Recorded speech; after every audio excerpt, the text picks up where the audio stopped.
হয়? Rosacea basically আমাদের স্কিনের নাক বা চোখ আর আমাদের গালের এরকম অংশে খুব বেশি পরিমাণ দেখা দেয়। এটা মেইনলি যদি কোনো আপনার মেডিসিন থেকে যদি কোনো অ্যালার্জি থাকে বা কোনো মেডিসিনের সাইড এফেক্ট হয় সেখান থেকে আপনার আসতে পারে।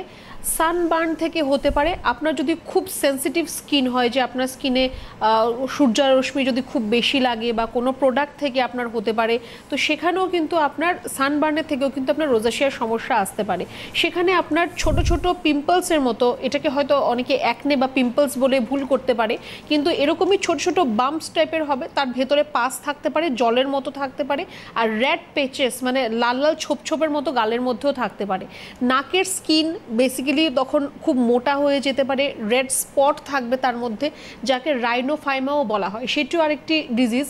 আর যদি চোখের লিডস আপনার চোখের পাতার উপরে যদি হচ্ছে, তাহলে সেটাকে আমরা ওকুলার রোজাশিয়া বলে থাকি। তো চোখে বা নাকে যদি হয়, তার স্কিনটা মোটা হয়ে যায়, ভারী হয়ে যায়, সেখানে প্যাচেস থাকে, লাল রঙের ছোপ ছোপ থাকে, আর তার মধ্যে ছোট ছোট আপনার অ্যাকনের মতো বাম্পস থাকতে পারে।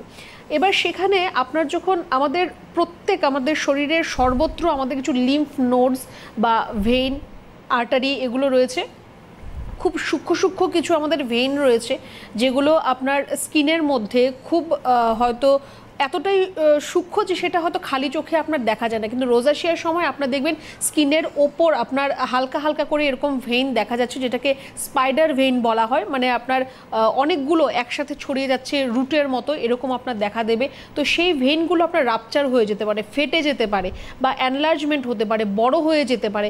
সেখান থেকে আপনার স্কিনের মধ্যে একটা জ্বালা ভাব আসবে, রেডনেস বাড়বে।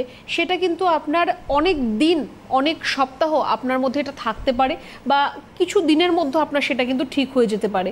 বেসিক্যালি এটা মহিলাদের ক্ষেত্রে বেশি দেখা দেয়। 30 বছর থেকে 50 বছরের মহিলাদের মধ্যে এটা অতিরিক্ত পরিমাণ দেখা দেয়। তো কিছুটা তো আমাদের হাতেই রয়েছে, এই সমস্যা থেকে আমরা সমাধান নিজেরাই করতে পারি।